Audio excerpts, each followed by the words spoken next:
अक्षस्रगभरशुं गदेषु कुलशं पद्मं धनुष्कुण्डिकां दण्डं शक्तिमशिं च चर्मजलजं घण्टां सुराभाजनं शूलं पाशसुदर्शने च ददतीं हस्तैः प्रसन्नाननां सेवे सैरिव मर्दनीमिह महां लक्ष्मीं सरोजस्थितां महालक्ष्मी नमः। नमस्कार, स्वागत है आपका। मैं आचार्य विक्रमादित्य आपके साथ हूँ और आज का विषय है कि विशेष तौर पर कर्क राशि वालों के लिए कैसा रहेगा अक्टूबर का मध्यकाल। देखिए, ग्रहों का परिवर्तन का योग तो समय समय पर चलता ही रहता है और ये परिवर्तन हमेशा होगा और उसका परिवर्तन का प्रभाव आपके ऊपर क्या होगा, उसकी गणना कैसे की जाए, वो ज्योतिष विज्ञान दिखाता है। और अक्टूबर का मध्यकाल विशेष तौर पर कई शुभ योगों का निर्माण कर रहा है, कई ग्रहों के परिवर्तन का योग बना रहा है। श्राद्ध चल रहे हैं, नवरात्र आरंभ होने वाले हैं। इसी अक्टूबर के मध्यकाल में ये सब गणनाएं चलेंगी। ये कर्म का अवसर है। देखिए, इस संसार में कहा गया है कर्म प्रधान विश्व रचना का, और जब कर्म सही मुहूर्त पे कर लिया जाए, जिस समय के लिए जो कार्य प्रशस्त है उस समय पर वो कार्य कर लेना चाहिए, नहीं तो फिर पछतावा होत क्या जब चिड़िया चुग गई खेत। तो ऐसे में जो मुहूर्त भारतीय संस्कृति में शास्त्र में बताए गए हैं हमारे ऋषि मुनियों के द्वारा, ये ऐसे विशेष तौर पर योग हैं कि जिस समय में एक छोटा सा किया हुआ कार्य पूर्ण रूप से आपको लाभ दे देता है। साधारण समय में कार्य करोगे तो उतना लाभ होगा, लेकिन जब मुहूर्त में कार्य करोगे तो वो पूर्ण रूप से उसका फल प्राप्त करने का सुंदर अवसर आपको मिलेगा और कई गुना अधिक मिलेगा। जैसे श्राद्ध चल रहे हैं, जैसे नवरात्र होंगे, श्राद्धों में अपने पितरों के निमित्त अवश्य कार्य करना चाहिए, क्योंकि श्राद्ध का समय ऐसा होता है कि पितृ ऋण से मुक्ति का मार्ग प्रशस्त कर देता है।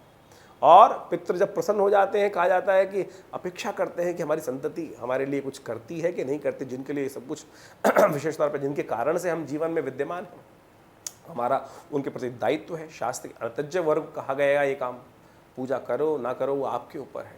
भगवती का जो भी कर्म कांड करते हैं वो सब आपके ऊपर है, उसका फल करोगे तो फल प्राप्त होगा। लेकिन यदि श्राद्ध इत्यादि कर्म नहीं करोगे तो उसका ऋण पर ऋण चढ़ता ही चला जाएगा और फिर वो भार की टोकरी कब तक सिर पे उठाओगे, फिर आपको पता भी नहीं चलता है। अरे हमने तो कोई दोष किया नहीं, हमने नहीं किया, पड़ोसी ने थोड़ी किया था, हमारे द्वारा ही कुछ अशुभ कर्म हो जाते हैं, जो हमारा दायित्व है उसका निर्वाह नहीं होता, फिर उसके कारण से हमको परेशानी का सामना ही करना पड़ता है। तो इस बात का ध्यान रखते हुए कार्य करने चाहिए।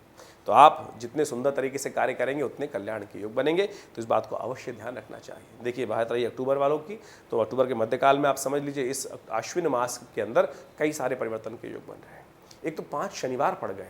ये 5 शनिवार जो पड़ रहे हैं ये विशेष तौर पर अशुभ हैं, अशांति का योग बनाते हैं, युद्ध का योग बनाते हैं और साथ साथ भूकंप का योग बनाते हैं, अग्निकांडों का योग बनाते हैं, विस्फोट का योग बनाते हैं।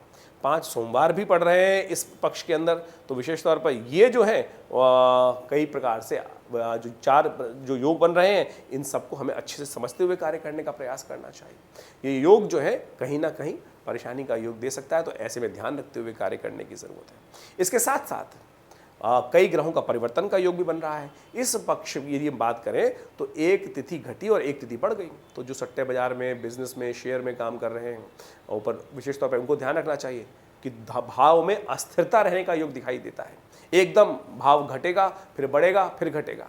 सोने की स्थिति आप सब लोग देख ही रहे हैं क्या स्थिति चल रही है। तो ऐसे में ग्रहों की गणना को समझते हुए कार्य करने का प्रयास करना चाहिए। सावधानी के साथ बुद्धि को एकाग्र करते हुए कार्य करें। ऐसे अज्ञानता से कार्य करने में कहीं ना कहीं फंस सकते हैं, बड़े नुकसान में हो सकने के योग बन सकते हैं। वैसे तिथि के हिसाब से समझ लीजिए आपके लिए क्या कुछ होने के योग हैं, वो भी हम आपको बता देते हैं।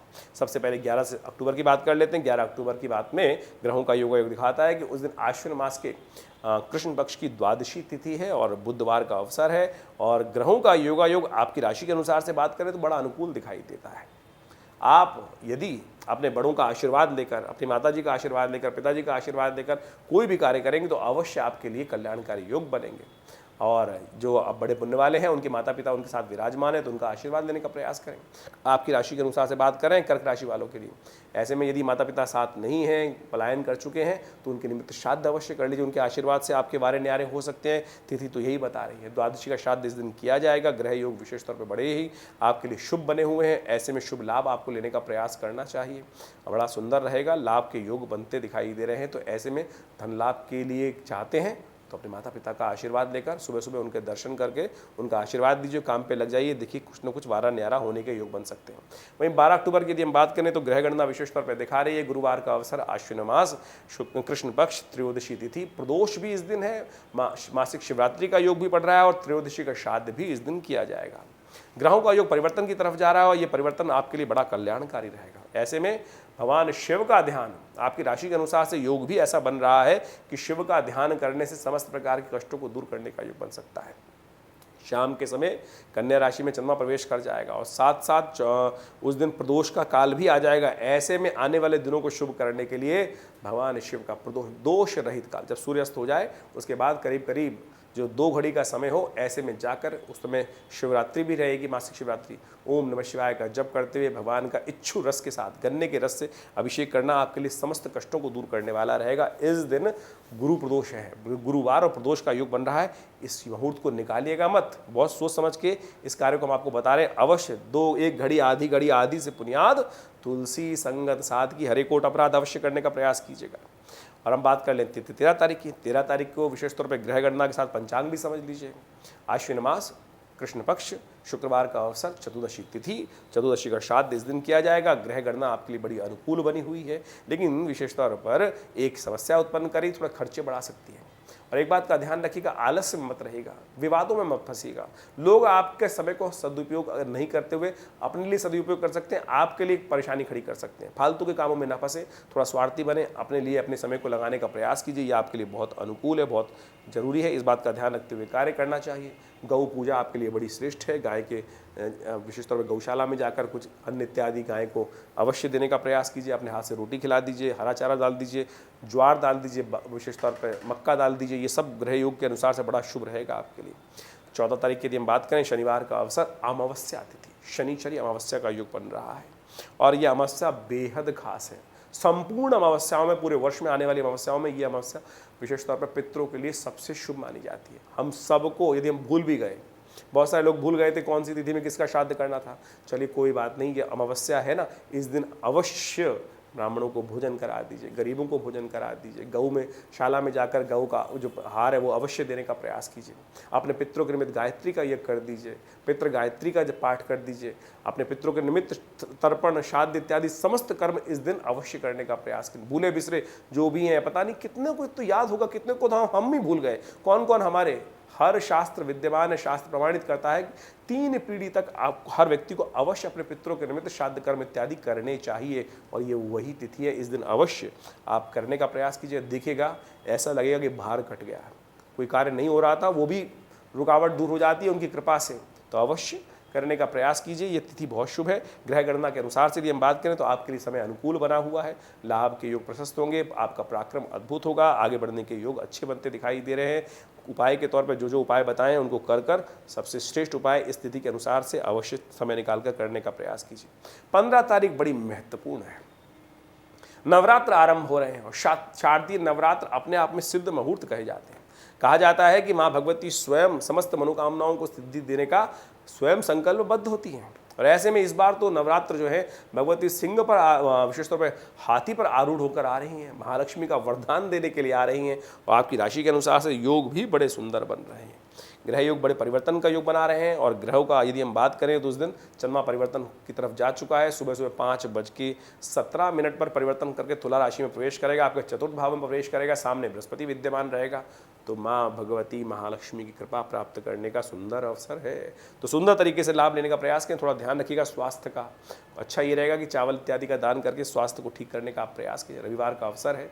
उस दिन कलश स्थापना सुबह सूर्योदय के बाद से लेकर मध्याह्न से पहले करनी सबसे श्रेष्ठ रहेगी और उसके बाद वैसे तो पूरा दिन ही मुहूर्त बड़ा सुंदर विद्यमान है। आप राहु काल को त्याग करके बाकी समय आप सुंदर तरीके से इस कार्य को कर सकते हैं। नवरात्र का सुंदर यज्ञ बहुत सुंदर होता है नवरात्र का अवसर।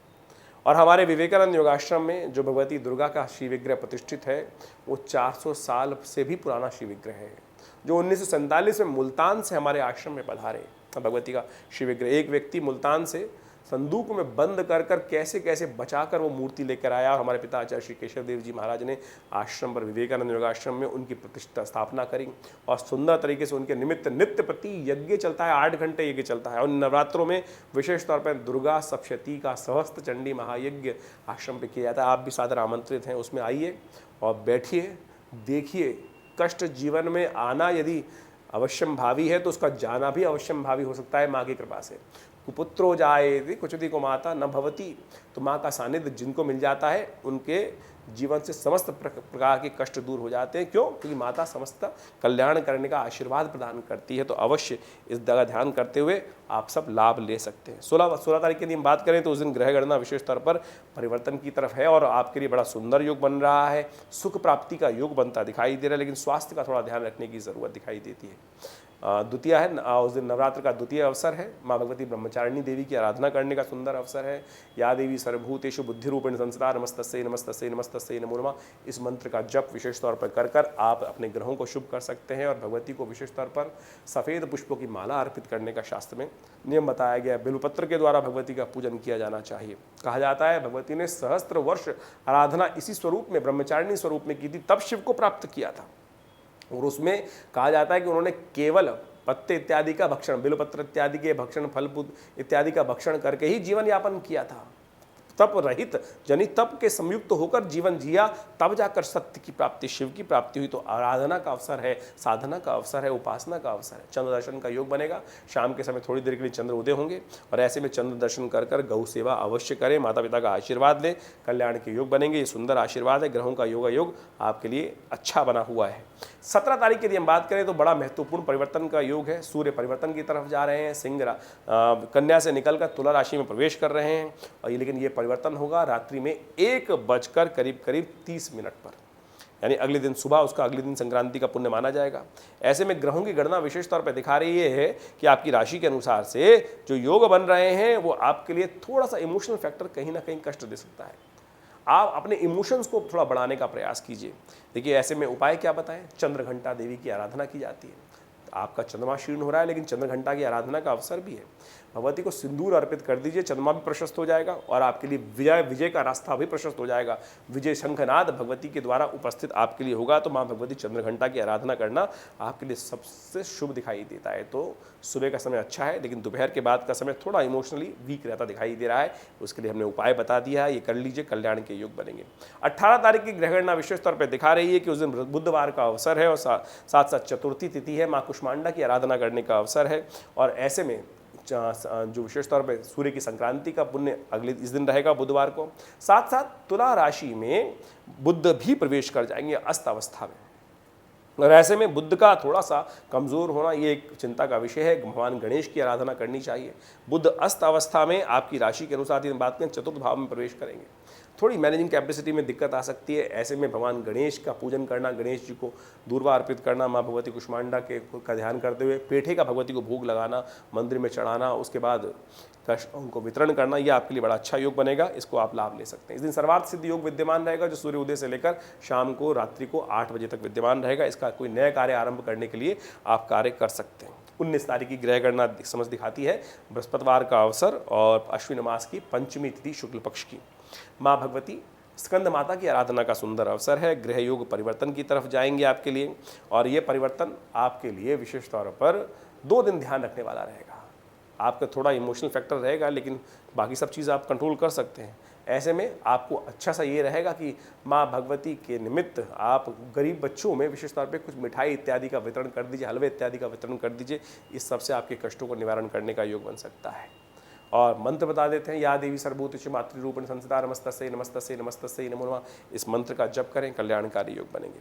20 तारीख को ग्रह गणना विशेष तौर पर आपको ध्यान रखना पड़ेगा स्वास्थ्य का, क्योंकि चंद्रमा आपकी राशि के अनुसार से षष्ठ भाव में चले गए हैं। रात्रि में करीब पिछली रात्रि में 9 बजे के आसपास परिवर्तन हुआ, और ऐसे में धनु राशि में चंद्रमा जब जाएंगे आपके छठे भाव में जाएंगे, ये आपके लिए स्वास्थ्य के प्रति थोड़ा सा इमोशन फैक्टर्स में दिक्कत देने के योग बना सकते हैं। उपाय क्या है? गौ सेवा करने का प्रयास कीजिए।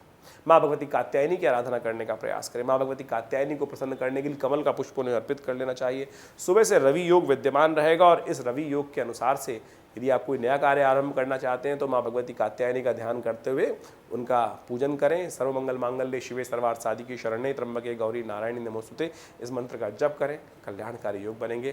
धन्यवाद।